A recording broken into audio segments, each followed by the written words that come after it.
자, 그러면 오늘 우리 사도행전 말씀 이어나가도록 하겠습니다. 사도행전 오늘은 32번째 시간입니다. 32번째 시간입니다. 사도행전 저희가 지난 시간에 18장 11절까지 말씀을 나눴었는데 이제 오늘은 그 12절 이하의 말씀들을 이제 나누면서 이제 중요한 주제는 19장에 있는 그 오늘 제목이기도 하죠. 너희가 믿을 때 성령을 받았느냐, 이제 이 제목이 오늘의 이제 핵심 주제가 되겠습니다. 그래서 이 말씀을 여러분과 함께 나누고자 합니다. 자, 그러면 먼저 우리 지난 시간에 나눴던 이야기들 조금 나누면서 이제 말씀 같이 읽으려고 합니다. 우리 지난 시간에 바울이 고린도에서 이제 도착하면서 기억나시나요? 이제 지난주에는 저희가 가나의 혼인잔치가 아니고, 저희가 가늠하다가 현장에 붙잡힌 여인, 그래서 요한복음 8장 말씀을 이제 한 주간 사도행전 쉬고 나눴는데요. 그 전주에 저희가 사도행전 18장을 그 전반부를 나누면서 거기에 이제 바울이 고린도에서 이제 말씀을 전하는데 이제 또 충격은 아니지만 또 그 핍박이 있었단 말이죠. 박해가 있어서 또 자리를 이렇게 떠나야 되는 그런 상황들이 있었습니다. 그런데 어느 날 밤 이제 하나님이 환상을 통해서 바울을 위로하시는데 그 음성이 뭐였죠? 두려워하지 말고 침묵하지 말라는 것이었죠. 어쩌면 긴 전도 여행에서 알게 모르게 지쳤음에 그 하나님께서 그 마음을 아시고 두려워하고 침묵하고 싶었던 바울에게 그를 북돋아 주시려고 했던 것 같습니다. 그리고 이 마음은 앞으로도 있을 사역에 대해서도 너무 움츠러들지 말라는 그런 메시지처럼 보였습니다. 하나님이 바울과 함께 하실 거고, 아울러서 고린도 지방 이 성 중에는 내 백성이 많다라고 말씀을 하셨던 거죠. 그러니까 걱정하지 말고 복음을 마음껏 전하라고 말씀을 하십니다. 그래서 바울은 용기를 얻고 그곳에서 1년 6개월을 머무르면서 하나님의 말씀을 이제 전하고 가르치게 되는 거죠. 근데 이제 그 이야기가 딱 끝나자마자 18장 11절 이후의 말씀을 보면은 이제 그 이후의 이야기를 보면 12절부터 보시면 또다시 이제 바울이 고발당할 위기에 처하게 됩니다. 요건 제가 현대어 성경으로 읽어 드릴게요. 제가 12절에서 17절까지인데 한번 잘 들어보세요. 갈리오가 아기야 지방 총독이 되자 유대인들은 작당을 하여 바울을 붙잡아 총독에게 끌고 가서 이 사람은 로마법을 위반해 가면서 하나님을 예배하라고 충동질하고 있습니다 하고 고소하였다. 바울이 해명하려고 하는데 갈리오가 고소한 사람들을 향하여 말하였다. 보시오, 당신네 유대인들, 만일 이것이 범죄 사건이라면 내가 당신네들의 고소를 들어줄 의무가 있소. 하지만 이것은 단지 말의 해석이나 인물을 비평하는 일이나 당신네들의 유대 율법에 관한 것이 아니요. 그런 거라면 당신네들끼리 해결해야 되지 않겠소. 나는 그런 일에 흥미도 없고 또 관여하고 싶지도 않소. 하고 소리치며 그들을 법정에서 쫓아내버렸다. 그러자 폭도들은 회당 책임자 소스테네를 법정 앞에 붙들어다 놓고 마구 때렸다. 그러나 갈리오는 그 일에 조금도 상관하지 않았다. 요 내용이 이제 바울이 고린도에서 1년 6개월 복음 전했다 하고 나서 이제 등장하는 내용이거든요. 이 고발 사건이 이제 바울이 여기에 이제 연루가 되는 거고, 그래서 또다시 이제 모진 고난이 기다릴 거라고 생각을 했는데, 다행히도 총독 갈리오의 거절로요, 바울이 붙잡히지는 않았습니다. 그러나 또 한편으로는 좀 안타까운 일이죠. 회당장의 책임자가 매를 맞게 되는 일은 있었습니다. 어쨌든 간에 이 총독 갈리오가 상관을 하지를 않아요. 이 사건에 대해서. 그게 당시 로마 분위기가 유대인들에 대해서 그렇게 좋지 않은 감정을 가지고 있었다고 합니다. 그러다 보니까 별로 이렇게 신경을 쓰지 않고 관여를 하지 않았던 것으로 보입니다.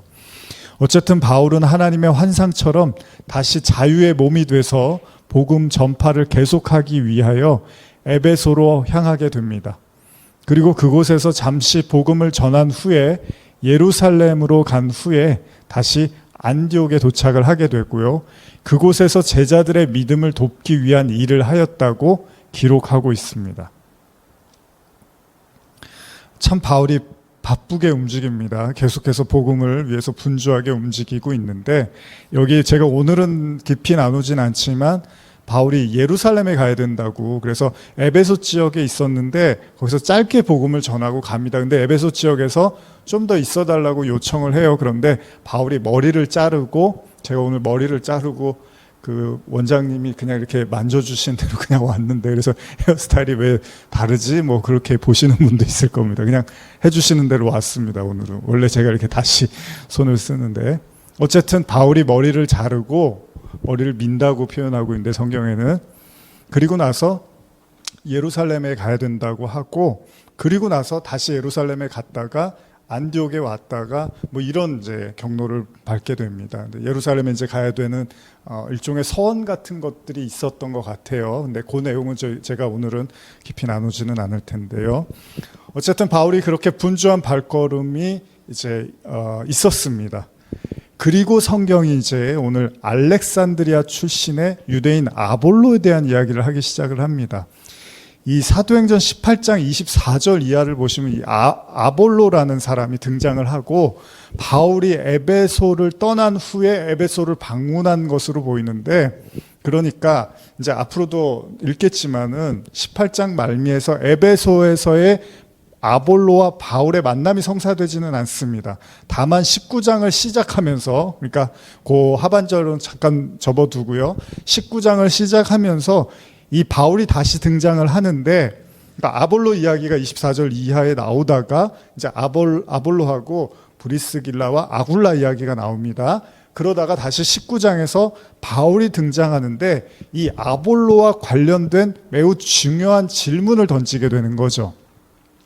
그래서 우리가 오늘 이 아볼로와 관련된 이야기를 통해서 이제 성령을 주제로 한 말씀을 나누고자 하는데, 오늘 제가 나누는 이 말씀도 제가 한 2년 전인가 너희가 믿을 때 성령을 받았느냐라는 설교를 한 적이 있어요. 한 적이 있는데 그 내용도 좀 참고를 해서 이제 여러분과 나누기도 할 건데, 그런데 사실은 제가 좀 곤욕스러운 게 있습니다. 이 설교를 너무 제가 좋아하고 이 성령과 관련된 설교는 저에게 굉장히 중요하다고 생각하고 여러분들에게도 꼭 들려드리고 싶은 설교이기도 하지만, 또 한편으로는 그런 생각도 들어요. 이 성령을 받아야 된다라는 이야기를 이제 오늘 본문도 하고 있지만, 그러면 사람들이 도대체 성령이 뭐 어떻게 해야지 받는 거고, 그걸 받았는지 안 받았는지를 또 어떻게 구분하는 거고, 뭐 이런 여러 가지 이야기들이 오고 간단 말이죠. 그렇기 때문에 사실은 뭐 저야 이제 이 성경에 있는 내용들을 그대로 여러분께 전달하는 것이 이제 중요하지만, 그 다음에 정말로 우리가 이제 성령에 대해서 지금 이제 이따가도 제가 나누겠지만은, 성령을 받은 사람하고 그러면 안 받은 사람은 어떻게 구분할 것이고, 근데 그것도 다 개인적인 주관이 다 틀리단 말이에요. 생각이 다르고 신앙이 다르기 때문에 그냥 안 받은 사람도 받았다고 믿을 수 있고요, 물론 받은 사람은 당연히 받았다고 생각을 하겠죠. 근데 안 받은 사람도 자기가 받았다고 믿을 수 있고, 또 안 받은 사람도 받았다고 우기고 오히려 가르치면서 다닐 수도 있겠죠. 그러니까 이게 기준이라든지 잣대가 뭐 정확하게 누가 옳다 이렇게 보기가 쉽지 않단 말이에요. 이거 구분해내는 게. 그러다 보니까 성령을 받았느냐라는 이 메시지 자체는 굉장히 중요하고 무거운 메시지인데, 그러나 많은 사람들에게 있어서는 그렇게 중요하게 안 들릴 수도 있어요. 왜냐하면 성령 다 예수 믿으면 우리 마음속에 그 뭔가 뭉글뭉글하고, 뭐 찬양하다 보면 눈물이 나고, 기도하다 보면 뭐 가슴이 뜨거워지고, 다 성령 아니야? 뭐 이제 이렇게 생각을 하니까 그 성령에 대해서, 물론 성령은 어떤 하나로 국한하는 것도 쉽게 그렇게 말할 문제는 아니지만, 이제 성령이 내포하고 있는 어떤 의미와 뜻이 있단 말이죠. 성령은 하나님이시니까. 그렇기 때문에 이 내용을 전하는 것은 굉장히 좋은 중요한 설교이기도 하면서, 또 아울러서 그러나 많은 사람들이 또 오해와 왜곡이 많은 내용이기도 하다는 거죠. 뭐 요즘 집회들 많잖아요. 예전에도 그렇지만 뭐 성령 집회라고 해갖고 막 방방 뛰고 떼굴떼굴 굴르고 막 뭐 방언을 하고 막 그런 은사 집회들 많은데, 이제 그런 거를 여러분들이 다 무조건 성령이 하신다, 뭐 성령이 임하면 다 그런다. 또 그렇게 생각하지 않잖아요, 우리가. 그런 걸 무조건 다 성령이 아니라 어떤 부분에서는 잘못됐다고 생각하기도 하고, 어떤 부분에서는 지나치게 감정적이라고도 보기도 하고, 어떤 부분에서는 그 인간의 어떤 무의식의 발현이라고 보기도 한단 말이죠. 그러니까 이 성령의 영역이 사실 때때로 어떤 인간의 무의식과 결탁을 해서 그 어떤 무의식의 어떤 그 행동이나 말들이 마치 성령의 역사인 것처럼 오해하고 착각하는 경우도 굉장히 많이 있다는 거예요. 뭐 예언을 해주겠다고 하는데 그게 진짜 하나님이 주신 어떤 은사일 수도 있지만, 근데 예언을 하나님의 사람만 하는 게 아니잖아요. 그냥 여러분들이 점집 가고 무당집 가도 예언을 막 해주잖아요. 그러니까 이런 것들을 구분해내는 능력이 필요하고 은혜가 필요하다라는 거죠. 그러기 위해서 이제 말씀이 중심이 되는데, 뭔가 기이하고 뭐 예수를 믿는 사람이 뭔가 기이하고 뭔가 신기한 어떤 행동들 하면 그게 다 성령이 하는 거 아니야? 이렇게 또 생각할 수도 있다는 거죠.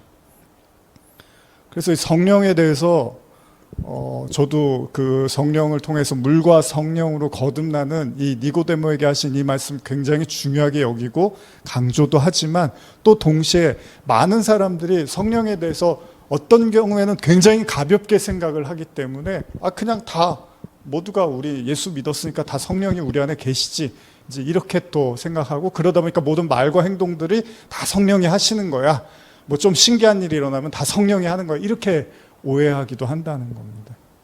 그래서 참 좀 그 고민 아닌 고민이 됐어요. 어떻게 하면 좀 더 진실에 가깝게, 더 어떻게 보면 더 성령의 진짜 의미에 가깝게 여러분과 나눌 수 있을까, 그런 생각을 했죠. 사도행전 19장 1절에서 7절 한번 같이 읽어보겠습니다. 아볼로가 고린도에 있을 때 바울이 위 지방으로 다녀 에베소에 와서 어떤 제자들을 만나 이르되 너희가 믿을 때에 성령을 받았느냐 이르되 아니라 우리는 성령이 계심도 듣지 못하였노라. 바울이 이르되 그러면 너희가 무슨 세례를 받았느냐 대답하되 요한의 세례니라. 바울이 이르되 요한이 회개의 세례를 베풀며 백성에게 말하되 내 뒤에 오시는 이를 믿으라 하였으니 이는 곧 예수라 하거늘 그들이 듣고 주 예수의 이름으로 세례를 받으니 바울이 그들에게 안수하며 성령이 그들에게 임하심으로 방언도 하고 예언도 하니 모두 12사람쯤 되니라. 여러분들이 생각하시는 성령은 도대체 뭘까요? 성령을 받는다는 것은 뭘까요? 지금 이 아볼로가 고린도에 있을 때 바울이 윗지방으로 다녀서 에베소에 와서 어떤 제자들을 만나서 대뜸 물어보는 게 너희가 믿을 때 성령을 받았느냐, 이런 이야기를 해요. 자, 성령에 대한 이제 고민을 좀 해보는 거예요. 전 이미 성령이 제 안에 계세요. 그럼 제가 할 설교는 없는 거예요. 성령을 이미 받으셨다면 굳이 제가 거기에 대한 부연 설명을 하고 이럴 이유는 없겠죠. 근데 또 반대로 왜 바울은 느닷없이 그 에베소에서 온 어떤 제자들, 그들을 향해서 믿음이 있었던 거잖아요. 근데 믿을 때 성령을 받았느냐, 이런 얘기를 왜 했는가? 여기에 대한 생각을 해볼 필요도 있죠. 자, 우리가 보통 성경을 어떻게 하죠? 구약과 신약으로 나눕니다. 구약은 우리가 잘 아는 것처럼 예수 그리스도의 오심에 대해서 계속해서 선지자를 통해서 예언하고 말씀하시죠. 그러니까 하나님이 뭘 준비를 하시고 계시는데 아직 실체가 오지 않았어요. 근데 신약에서 이제 그 실체가 드러나게 됩니다. 그게 바로 예수님이잖아요. 그 구약에서 예언됐던 그 메시아가 신약에서 등장을 하게 된 거죠. 그러니까 구약과 신약을 이런 관점에서 말한다면 어떻죠? 구약은 무언가에 대해서 기다리는 거예요. 그죠? 그리고 가리키고 있는 거예요. 어떤 게 올 거야. 이러이러한 어떤 것들이 올 거야. 그러니까 기다리고 있어. 계속 예언을 하는 거예요. 근데 신약은 그 구약에서 그렇게 반복적으로 언급하고 기다렸던 그 실체가 이제 확 벗겨져 버린 거죠. 여러분, 야채나 과일 먹을 때 겉에 있는 그 껍질을 벗기고, 다 그런 건 아니지만 보통 이제 껍질을 벗기고 그 안에 내용물을 먹는 거. 그렇죠? 우리가 껍데기를 벗기고 내용물을 먹잖아요. 껍질채 먹는 경우도 있지만 이제 뭐 귤 같은 거 이렇게 까서 먹죠. 바나나라든지. 근데 예를 들면 이제 뭐 개그 프로 같은 거 보면은 이제 우스개로 그런 거죠. 예를 들면 바나나를 한 번도 먹어보지 않은 사람이 사람들 앞에서 이제 먹어본 척 하려고, 뭐 요즘은 아니겠죠. 옛날 이제 시대에는 그럴 수 있으니까. 그래서 바나나 먹어봤어? 그러면서 이제 껍질을 딱 까더니 알맹이는 싹 버리고 이제 바나나 껍질만 먹으면 그런 이제 개그를 하는 걸 본 적이 있었는데, 먹어본 적이 없으니까 뭐가 진짜인지를 모르는 거예요. 이게 알맹이하고 kop데기랑 구분을 잘 못하는 거죠. 물론 껍데기가 다 필요 없는 건 아닙니다. 껍질이 필요한 경우도 있습니다. 예전에 저희 할아버지 살아 계셨을 때 이제 한의사 하셨는데, 가보면 항상 이렇게 할아버지 댁 가면 그 귤을 이렇게 껍질을 까서 이렇게 말리죠. 그래서 그게 이제 감기에 좋다고. 요즘은 이제 또 그렇게 잘 안 하죠. 농약이나 이런 것 때문에. 근데 예전에는 그걸 이렇게 말려갖고 차처럼 끓여 먹고 하면 이제 감기에 좋다고 하고 그랬었는데, 우리가 보통 열매를 먹을 때는 껍질을 먹기 위해서 열매를 먹는 게 아닙니다. 내용물을 먹기 위해서 열매를 섭취하는 거죠. 그러니까 바울도 지금 이제 19장에서 등장을 하면서, 사도행전 19장에 등장하면서 에베소에서 만난 어떤 제자들에게 이야기를 하고 있는데, 1절의 말씀처럼 아볼로와 바울이 복음에 대한 전파를 하고 있는 중에, 아볼로는 고린도 지방에 있었고 바울은 윗지방에 다녔다가 에베소에 도착했다는 거예요. 근데 아볼로에 대한 이야기가 사도행전 18장 하반절에 등장을 하는데, 여기 한번 이제 가서 읽어보면요. 한번 읽어보겠습니다. 사도행전 18장 24절에서 25절, 성경 있으신 분들 한번 읽어보겠습니다. 자, 시작. 알렉산드리아에서 난 아볼로라 하는 유대인이 에베소에 이르니, 이 사람은 언변이 좋고 성경에 능통한 자라. 그가 일찍이 주의 도를 배워 열심으로 예수에 관한 것을 자세히 말하며 가르치나 요한의 세례만 알 따름이라. 자, 19장에는 아볼로가 지금 등장하지는 않았지만 이 18장 말미에서 뉘앙스를 주는 거예요. 아볼로라는 사람이 말을 잘하는 유대인인데 성경 지식도 굉장히 뛰어나고 언변이 훌륭해요.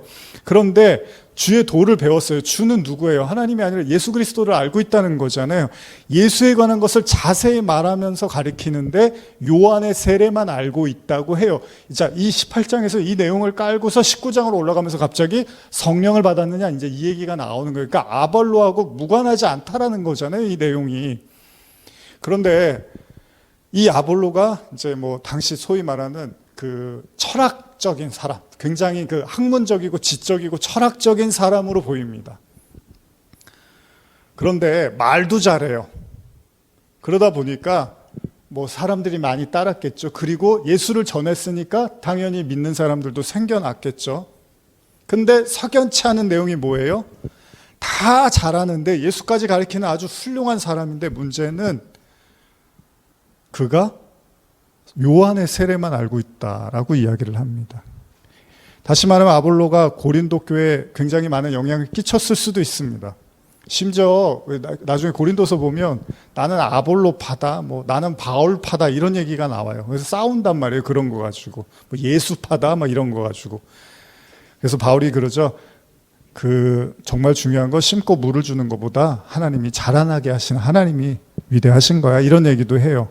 그만큼 아볼로의 영향력이 셌다는 거예요. 근데 그런 아볼로의 이제 처음 등장하는 이 내용을 보면 이 뛰어난 가르침은 분명히 있었는데, 바울과 함께하며 그 복음을 깊이 깨달았던 부부 누구죠? 브리스길라와 아굴라의 이 부부가 봤을 때 이 아볼로의 설교를 듣는데 뭔가 석연치가 않았다는 거예요. 여러분도 한번 오늘 이거 한번 잘 생각해 보세요. 제가 그냥 뭐 성령 받으셨습니까? 예, 그럼 끝이고, 아니면 또 어떻게 해야 되는 거예요?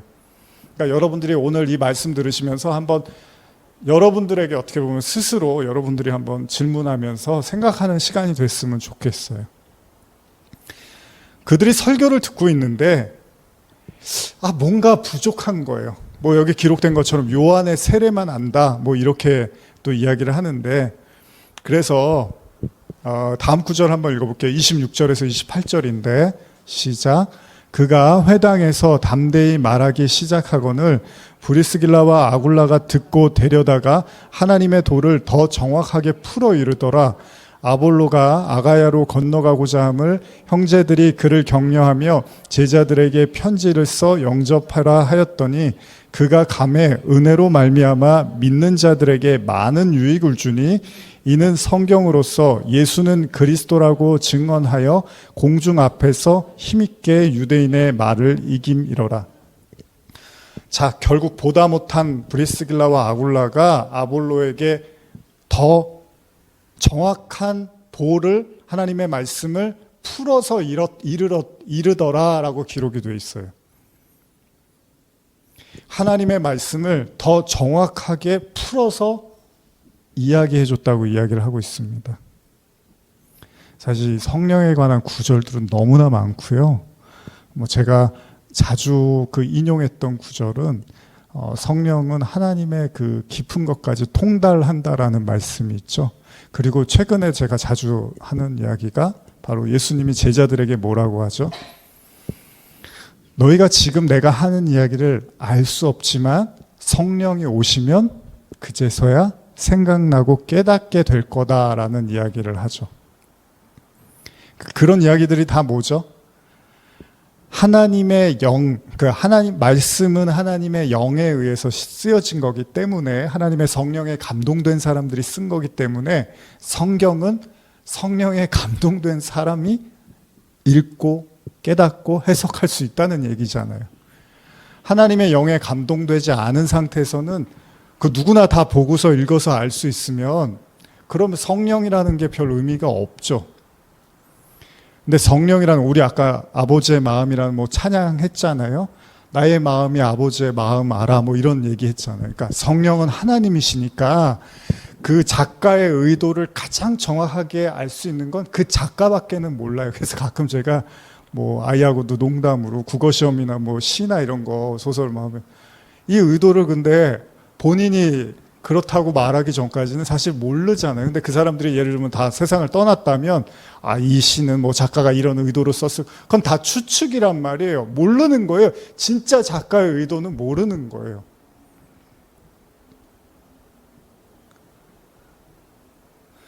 그 패티김이라는 분, 이제 연세가 있으신 분이죠. 그분이 가을을 남기고 간 사랑, 그런 노래가 있는데 저희 어머니가 예전에 자주 부르셨는데 나중에 보니까 그런 가사가 나와요. 눈물로 쓴 편지는 눈물로 다시 쓰렵니다. 그런 내용이 나오는데 어쨌든 간에 그런 가사가 있는데 제가 이렇게 보면서 굉장히 이렇게 감동이 됐었어요. 그러니까 그 눈물로 그 편지를 이렇게 썼다라는 그런 표현들이, 근데 이제 그걸 모르는 사람들은 이게 뭐야, 이거 번졌어? 이제 이럴 수 있는데, 진짜 그 쓴 사람은 이제 눈물을 흘리면서 그거를 썼다는 거잖아요. 그러니까 글을 쓴 사람, 그 작가의 의도는 사실은 그 작가밖에는 모르는 거죠. 근데 우리가 어떤 시라든지 예술 작품도 마찬가지지만 이 작가의 의도는 알 수가 없어요, 사실은. 직접 들어보기 전까지는. 근데 때로는 작가도 모르는 경우가 있어요. 나도 그냥 모르겠어. 그냥 그러고 싶어서 그렇게 했어. 이런 경우도 있어요. 여러분, 성령이라는 게 뭘까요? 성령. 하나님입니다. 하나님. 어떤 분이 설교하는데 그런 설교하더라고요. 성령 받아라! 막 이렇게 하지 말라는 거예요. 너무 무슨 성령이 무슨 물건이냐는 거. 물건 쌓아놓고서 받아라! 받아라! 성령은 하나님입니다. 막 하면서 그런 말씀도 맞죠. 여러분들이 생각하는 성령, 지금 바울이 말하는 성령, 도대체 뭘 보고서 이 사람들이 성령에 대해서 성령 세례를 모르고 있다라고 말했을까요? 요한의 세례, 요한의 세례가 뭡니까? 여러분들이 알고 있는 침례나 그 세례 이야기 하는 거잖아요. 교회 다니기로 마음 먹고 이제 내가 어느 정도 신앙심이 깊어지면 이제 하나님 앞에 인생을 성도로 살기로 결단하고 받는 걸 우리가 세례라고 하잖아요. 그럼 된 거잖아요. 사실 저도 학생 시절, 청년 시절까지 그거면 다 되는 줄 알았어요. 그렇게 세례 받으면 되는 건 줄 알았거든요. 그리고 그 세례가 구원의 증표라고 생각을 했었어요. 근데 지금 바울이 그러는 거예요. 너희가 요한의 세례만 알고 성령 세례는 들어본 적이 없구나. 이제 이런 질문을 하는 거죠. 근데 지금 브리스길라와 아굴라도 이 아볼로의 설교를 듣다가 보니까 요한의 세례만 알고 있다라는 걸 눈치를 챘다는 거잖아요. 근데 성경이 여기에 대해서 뭐라고 쓰냐 하면 하나님의 말씀을 더 깊이 정확하게 풀었다라고 이야기를 한단 말이에요. 그러면 무슨 얘기인 거예요? 브리스길라와 아굴라가 하나님의 성령을 받은 사람이라면 이들이 봤을 때 아볼로의 설교는 굉장히 표면적이고 1차원적이고 얕다라는 느낌을 받았다는 거잖아요. 그래서 근데 성경은 그거보다 훨씬 더 깊고 오묘한 뜻을 갖고 있다라는 걸 가르쳐 줬다는 거잖아요. 여러분, 요한의 세례만 안다는 건 뭡니까? 회개의 세례거든요. 세례 요한이 유대인들 향해서 회개해라. 나와서 회개하고 너희 죄를 자복하고 회개해. 그리고 하나님의 그 용서를 받아라. 그래서 이제 강으로 나와서 세례를 주잖아요. 세례 요한이라고 우리가 하는 거잖아요. 그러면 요한의 세례하고 성령 세례는 뭐가 다른 거죠?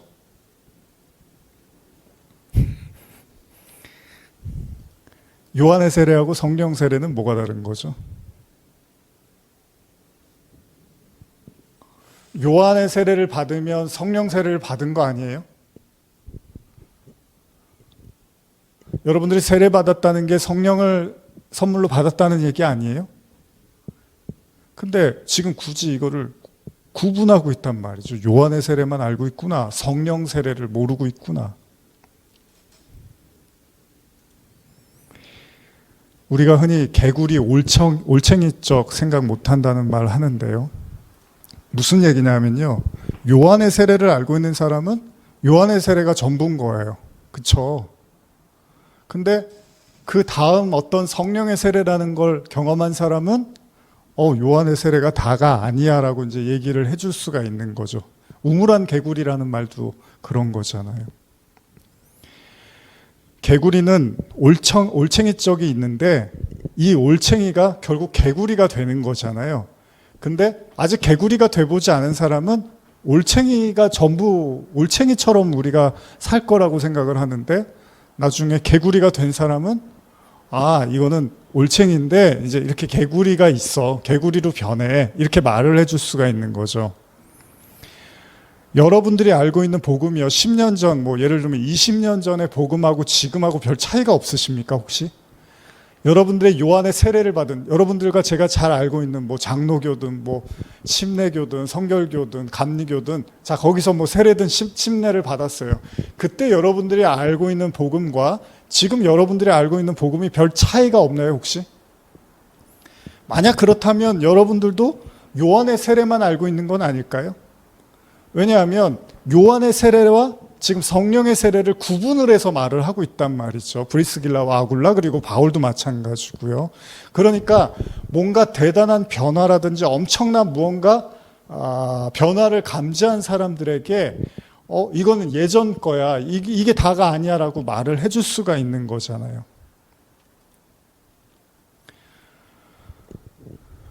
그래서 요한의 회개의 세례가 전부인 줄 알고 설교하고 가르치고 있는 아볼로를 비웃고 무시한 게 아니라 데려다가 앉혀놓고서 그 이상의 이야기를 해주기 시작한 거죠. 브리스길라와 아굴라가. 로마서 10장 14절에 보면 이런 말씀이 있습니다. 그런즉 그들이 믿지 아니하는 일을 어찌 부르리요? 듣지 못한 일을 어찌 믿으리요? 전파하는 자가 없이 어찌 들으리요? 무슨 이야기입니까? 로마서는 항상 나누지만 성굴군 이야기잖아요. 이 바울이 복음을 깨닫고 아주 과감하고 어떻게 보면 돌에 맞을 수 있는 그런 이야기들을 유대인들 향해서 그리고 많은 성도들 향해서 써내려간 책이 바로 로마서잖아요. 근데 여러분 로마서를 읽다 보면 분명히 다른 이야기들이 있어요. 최근에 우리가 자주 나눴던 건 바로 할례에 대한 이야기였죠.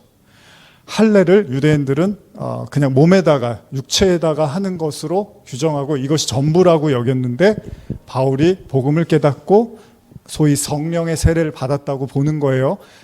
그리고 난 바울이 뭐라고 합니까? 할례는 마음에다 할지니 이렇게 말을 한단 말이죠. 그러니까 완전히 다른 시각을 제시를 하고 있습니다. 요즘 나누고 있는 이제 지난주에 끝났지만 산상수훈에서도 예수님 뭐라 그래요? 살인하지 말라고 들었냐? 나는 너에게 말하노니 형제를 미워하는 자마다 살인한다. 간음하지 말라고 했냐? 나는 너에게 말한다. 속으로 간음하고 음행을 품은 자도 간음이다. 이렇게 이야기를 한단 말이에요. 자, 시각이 완전히 달라졌죠. 그러니까 요한의 세례를 가진 사람들이 하는 말과 성령의 세례를 받은 사람들이 완전히 다른 말을 한다는 거예요. 그러니까 다시 말하면 여러분들이 정말로 성령의 그 세례, 성령의 이끄심을 받는 자들이라면 마치 아볼로가 설교를 할 때 여러분들 앞에서 누군가 설교를 할 때 뭐 TV를 통해서나 저 사람은 요한의 세례밖에 모르네. 저 사람은 성령의 세례를 알고 있네. 이 정도의 구분을 할 수 있겠죠. 만약 여러분들이 그 성령의 세례를 받았다면. 근데 그 성령의 세례를 잘 모르겠고 경험한 적이 없다고 여겨지면 그냥 다 똑같이 들릴 거예요. 모든 이야기가.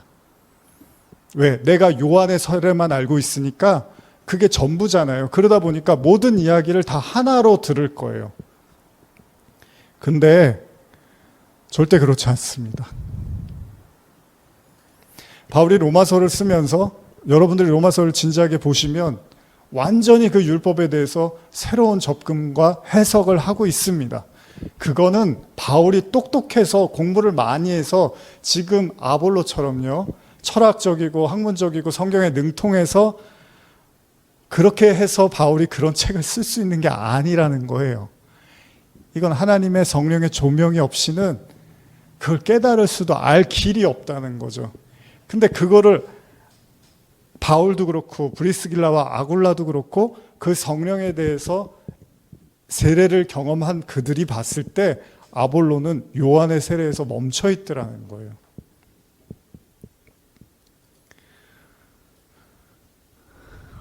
심지어 이 사람들이 뭐라고 하냐면 우리는 아예 들어본 적도 없다고 이야기를 합니다.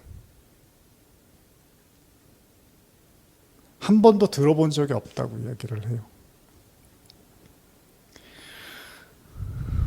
그래서 사도행전 19장 3절에 보면 바울이 이르되 그러면 너희가 무슨 세례를 받았느냐? 대답하되 요한의 세례니라.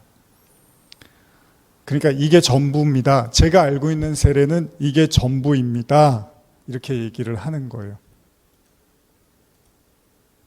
그러자 19장 4절에서 바울이 이르되 요한이 회개의 세례를 베풀며 백성에게 말하되 내 뒤에 오시는 이를 믿으라 하였으니 이는 곧 예수라 하거늘. 당연히 이 사람들이 예수님을 모를 리가 없잖아요. 예수를 잘 알고 있었겠죠. 요한의 세례라는 건 회개의 세례고 요한이 외치던 게 예수님의 오심인데 그 예수님에 대해서 모를 리가 없단 말이에요. 그리고 예수님이 죽으시고 부활하신 사실도 모를 리가 없었다는 겁니다. 그러니까 예수님을 믿은 거 아니에요. 부활하셨다는 사실을 알았으니까.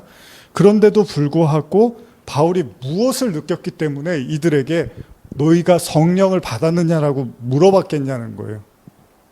여러분들은 그런 감이 오십니까? 사람을 봤을 때 저 사람은 성령을 받았구나. 저 사람은 아직 성령을 못 받았구나. 저 사람은 요한의 세례만 알고 있구나. 이런 차이를 여러분들이 느낀다면 여러분들도 성령의 세례를 받았겠죠. 근데 전혀 모르겠는 거예요. 저 사람이나 모르겠고 똑같은 것 같고 그냥 저 사람이 좀 더 공부를 많이 한 것 같기도 하고 설교 준비를 더 했나 보다. 뭐 성경을 더 많이 봤나? 그런 차원이 아니라는 거예요. 그래서 아볼로를 싹 설명을 해주는 거예요. 성경에 능통한 자라고.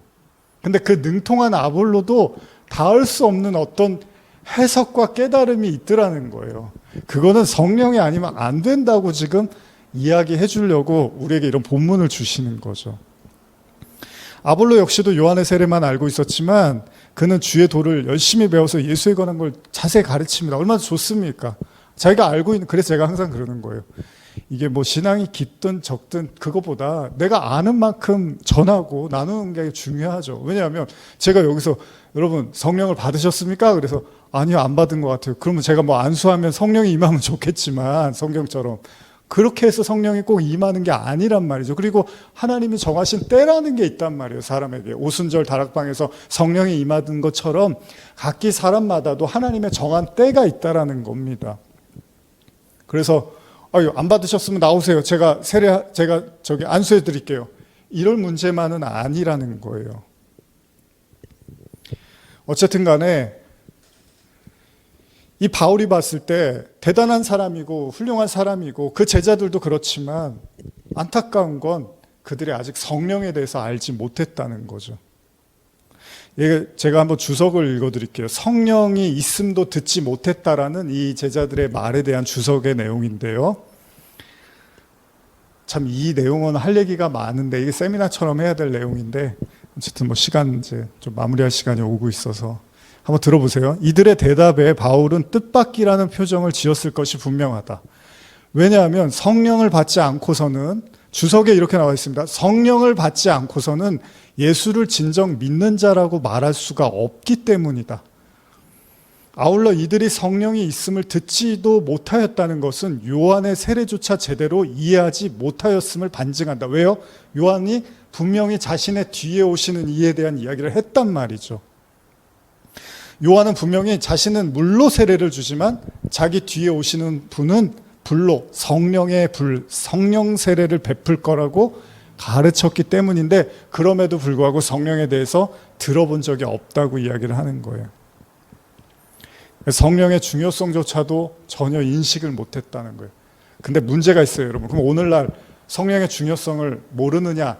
아니요, 다 아는 것 같아요. 문제는 그 구분과 차이를 잘 모른다는 거예요. 그러니까 성령이란 단어는 너무나 많이 쓰잖아요. 툭하면 성령이 임해주세요.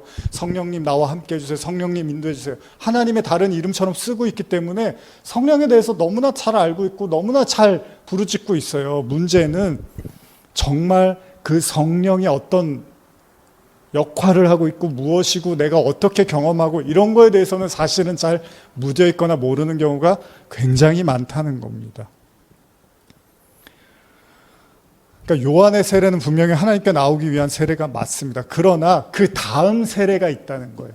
그러니까 이 지금 말씀을 듣는 분들도 난 요한의 세례는 아는데 솔직히 그 다음 세례는 잘 모르겠어요. 그러면 아직 모르는 거죠. 그냥 내 마음에 뭔가 이렇게 막 느껴지는 그게 성령 아니야?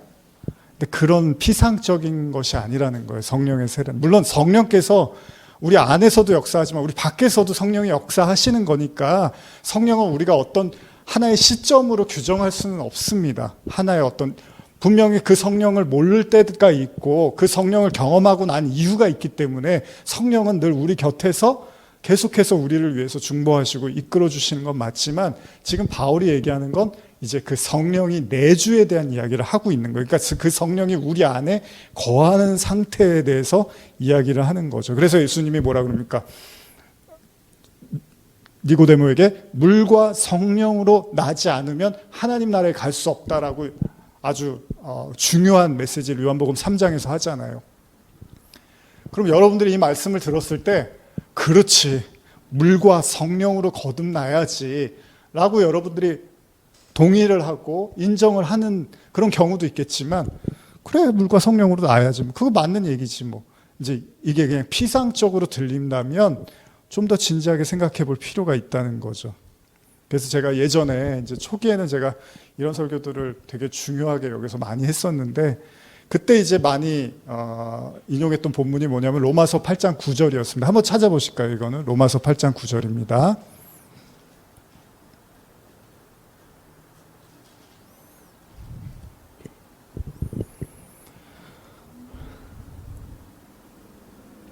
자, 찾으신 분들 혹시 같이 읽어볼까요? 로마서 8장 9절 시작. 만일 너희 속에 하나님의 영이 거하시면 너희가 육신에 있지 아니하고 영에 있나니 누구든지 그리스도의 영이 없으면 그리스도의 사람이 아니니라. 자, 이 말씀은 제가 아주 예전에 많이 강조했던 말씀이죠. 그리스도의 영이 없으면 그리스도의 사람이 아니다. 그러니까 성경은 성령을 단순히 어떤 피상적으로 그냥 우리의 어떤 예배 가운데 임해 주시고 우리의 삶을 인도해 주시고 그런 어떤 보이지 않는 어떤 영적인 어떤 힘과 은혜, 능력, 하나님 이렇게만 이야기를 하고 있는데 지금 바울이 뭐라고 합니까? 너희 속에 그리스도의 영이 계셔야 된다는 거예요. 혹시 제 그 유튜브 그 설교 채널 이름 아시나요? 이름이 뭐죠? Christ in You죠. 너희 안에 그리스도. 이 얘기를 하고 싶어서 그 이름을 정한 거거든요. 성령이 내주하시는 거, 성령이 우리 안에 거하시는 거, 그게 가장 중요한 복음이라는 거예요. 결국 우리가 예수를 믿고 예수와 함께 죽고 다시 살아남을 통해서 그분이 내 안에, 내가 그분 안에 거하는 상태, 그걸 Christ in You로 이제 설명하고 싶어서 그 이름을 정했던 거예요. 그래서 정말 제가 하고 싶은 메시지는 사실은 이 메시지입니다. 그래서 예수님이 부활하시고 승천하시면서 성령이 너희에게 임하시면 너희가 권능을 받고 유대와 사마리아와 땅끝까지 이르러서 복음을 전하라고 하잖아요. 예루살렘과. 근데 그때도 그래요. 제자들이 이스라엘의 회복을 묻잖아요. 그쵸? 여러분들이 올 초에 나눴던 말씀인데 사도행전 1장 6절에서 뭐라 하냐면 제자들이 예수님이 이제 승천하시기 직전에 주께서 이스라엘 나라를 회복하심이 이때이니까 이렇게 물어봐요. 부활하시고 나니까. 언제 드디어 이스라엘이 회복되는 겁니까? 이스라엘이 드디어 독립되는 겁니까? 해방되는 겁니까? 이걸 물어보니까 예수님이 뭐라 그래요? 때와 시기는 아버지께서 자기 권한에 두셨으니 너희 알 바가 아니요. 요즘 뭐 막 예언한다 그러고 앞으로 무슨 일이 일어난다 그러고 막 그런 얘기들이 지금 막 쏟아져 나오고 있거든요. 물론 뭐 관심을 가질 수도 있습니다. 그런데 더 중요한 건 예수님이 뭐라 그래요? 지금 뭐 이스라엘이 회복되고 이런 거는 너희가 알 바가 아니고 그게 언제 될지는 너희가 알 바가 아니고 너희는 성령이 임하면 권능을 받고 복음을 전해 그냥 땅끝까지. 그렇게 말씀을 하시는 거예요. 그리고 승천하십니다.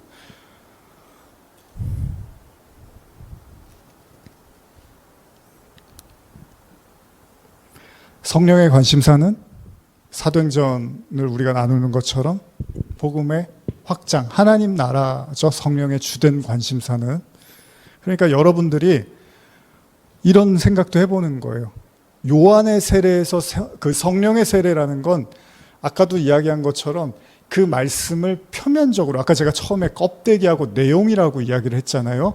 이건 완전히 다른 겁니다, 여러분. 할례를 몸으로만 해야 된다고 믿었던 사람한테 마음의 할례를 완전히 뒤집어지는 발언을 할 수 있는 건 성령으로 깨닫지 않고는 그런 말을 할 수가 없다는 거예요. 이건 공부하고 뭐 사료해서 될 수 있는 얘기가 아니라는 거예요. 그리고 그렇게 해서 말하면 큰일 나는 거죠. 하나님이 율법을 줘버렸는데 그 율법을 자기가 뭔데 마음대로 뒤집어 버려요. 근데 예수님도 똑같이 그러시잖아요. 산상수훈에서 완전히 율법을 뒤집는 말씀을 하신단 말이에요. 이거는 성령이 하시는 거예요. 그러니까 여러분들이 요한의 세례만 알고 성령의 세례를 모른다는 건 말씀을 표면적으로 보고 있을 수도 있다는 거죠. 물론 그 예라든지 이런 걸 제가 좀 더 시간이 되면 나누면 좋겠지만 이제 시간이 많이 갔기 때문에 그러지 못하지만 결국 성령은 우리가 알고 있는 말씀을 훨씬 더 깊이 있게 왜 그런 줄 아십니까? 예수님이 말씀을 내 살과 피를 먹고 마시라 그러잖아요.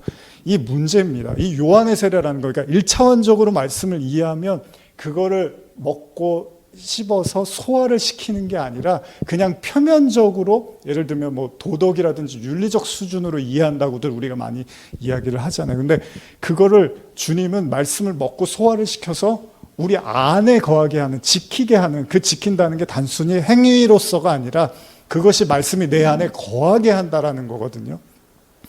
근데 이런 얘기들도 뭐 가벼운 얘기는 아니니까 시간이 필요한 이야기들이니까요.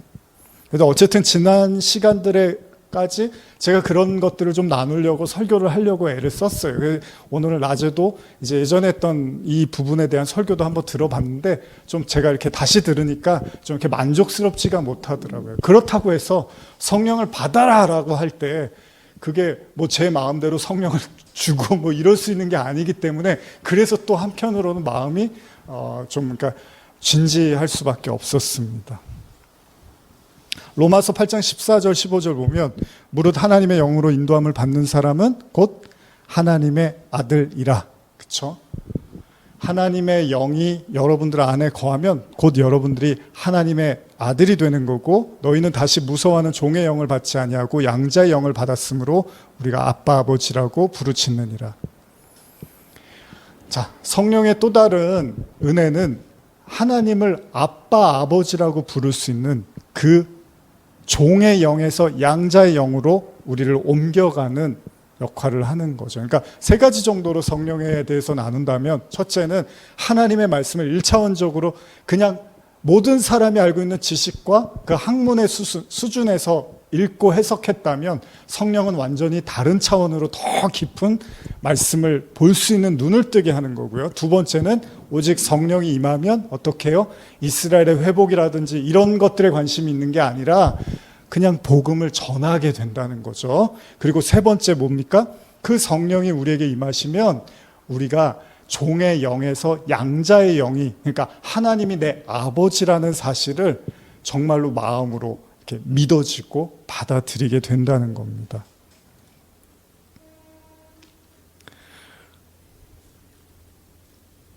사도행전 19장 5절에서 7절인데요. 한 번 더 읽어볼까요? 시작.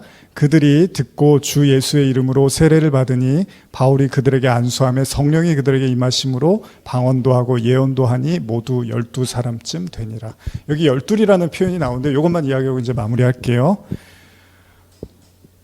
예수님이 오병이어 사건으로 기적을 일으키고 혹시 남은 그 음식이 얼마 남았는지 기억나시나요? 12광주리가 남았다고 하죠. 근데 여기도 지금 굳이 12사람쯤 됐느니라 이런 표현을 써요. 물론 12명이 있었겠죠. 그러나 이 12이라는 숫자는 그때도 제가 한번 말씀을 드렸지만은 야곱의 12아들 그리고 예수님의 12제자, 저게 12지파 구약에서는 그렇게도 쓰는데, 그런 의미로 접근하면 하나님의 아들, 자녀의 개념으로 이해를 할 수 있다는 거죠. 그렇게 보면 이 성령이라는 건 아까 로마서 읽은 것처럼 성령을 통해서 우리가 양자의 종의 영에서 양자의 영으로 넘어가게 됐다. 성령의 가장 중요한 핵심은 성령은 하나님이시니까 우리 안에 하나님이 거하시는 거니까, 그걸 다른 말로 이제 성전이라고 하죠. 바울이 고린도서에서 너희 안에 성령이 계시면 너희가 하나님의 성전이야 이렇게 얘기를 하잖아요. 하나님이 우리 안에 계신 게 동시에 우리가 하나님의 아들, 자녀가 됐다는 거죠. 그게 예수님이 항상 뭐래요? 내 안에 하나님이 계시다 이렇게 말씀을 하셨어요. 근데 그 예수님이 이제 내 안에 계신 이 주님이 내가 너희 안에, 너희가 내 안에 이렇게 제자들한테 이야기를 하시면서 바로 우리 안에 또 하나님이 성령으로 임하실 것을 말씀을 하셨다는 거죠.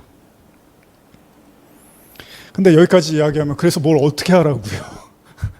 성령을 뭐 주실 겁니까? 뭐 안수를 해서 받을 수 있는 겁니까? 뭐 물론 제일 중요한 건 여러분들이 구해야겠죠.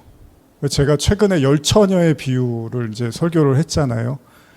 거기에서 슬기로운 5처녀와 미련한 5처녀의 차이가 바로 기름이었습니다.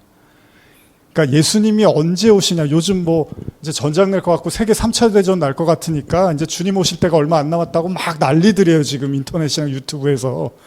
근데 제가 뭐 묵상에서도 말씀 계속 드리고 있지만 10처녀에 비해서 얘기 다 해주잖아요. 다 졸며 잘세 그래요. 그러니까 그 때와 시는 아무도 모른다고 하잖아요. 주님이 언제 오실지는. 분명히 예수님도 말씀을 하셨어요. 지금 오순절 성령 사건 이전에도 예수님 말씀하셨어요. 그건 니들이 알 바가 아니야. 근데 중요한 건 뭐예요?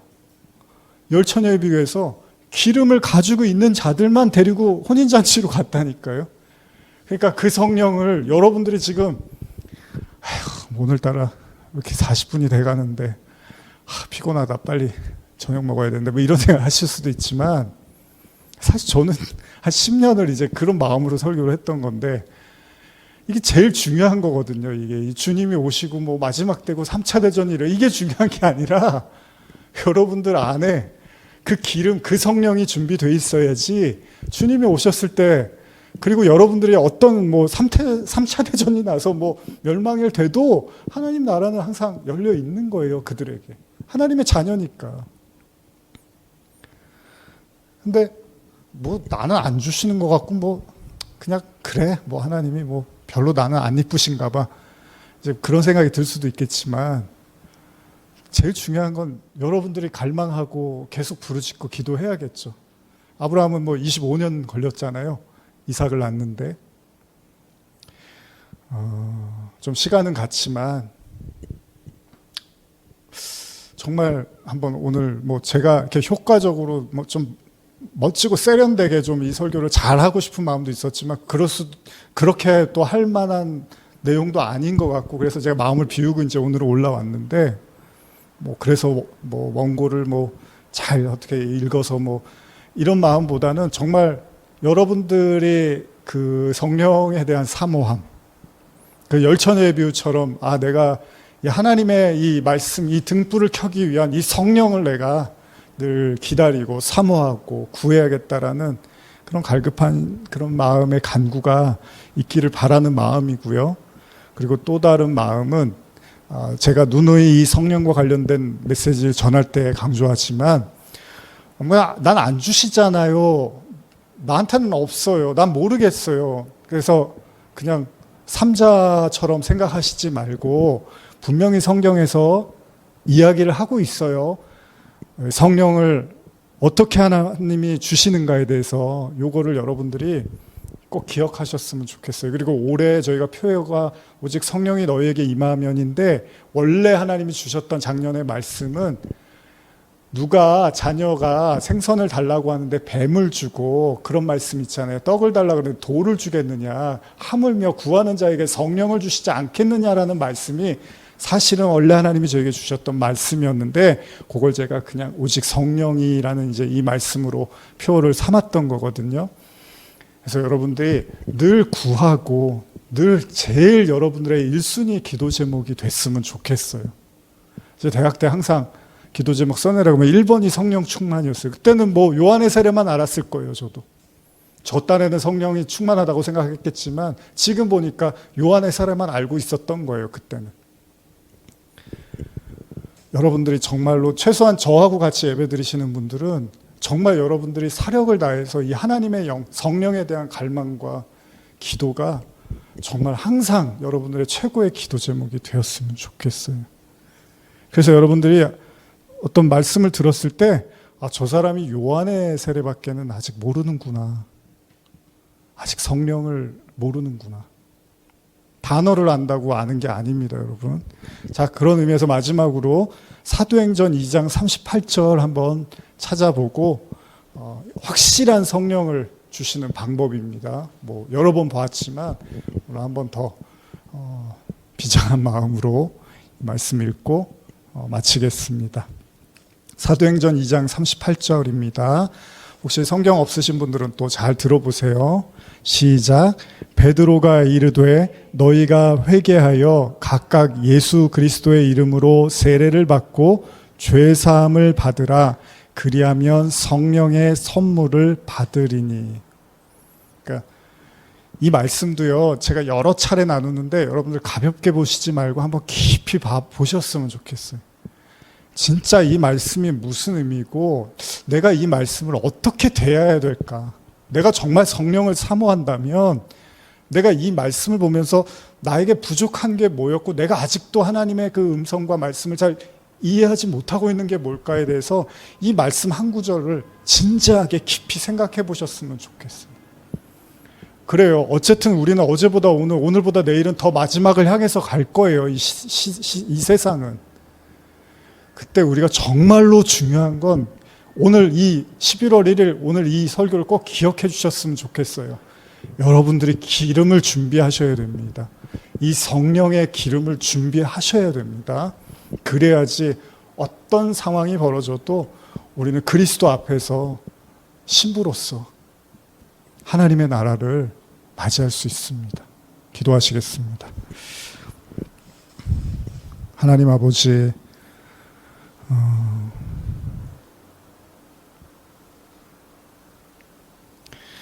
오늘 혹시나 이 말씀 들으며 진지함 가운데 정말로 간절함으로 말씀을 듣고 또 사모하는 영혼이 있다면 주님께서 오늘 사도 바울이 안수했을 때 그들에게 성령이 임했던 것처럼 오늘 이 말씀이 하나님의 영으로 임하는 또 귀한 도구가 되게 하시고 통로가 되게 하여 주시옵소서.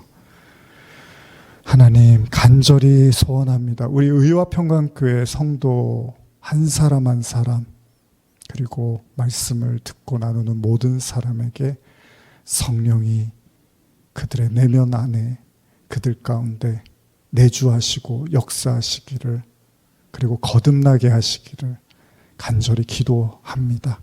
예수님의 이름으로 기도합니다. 아멘.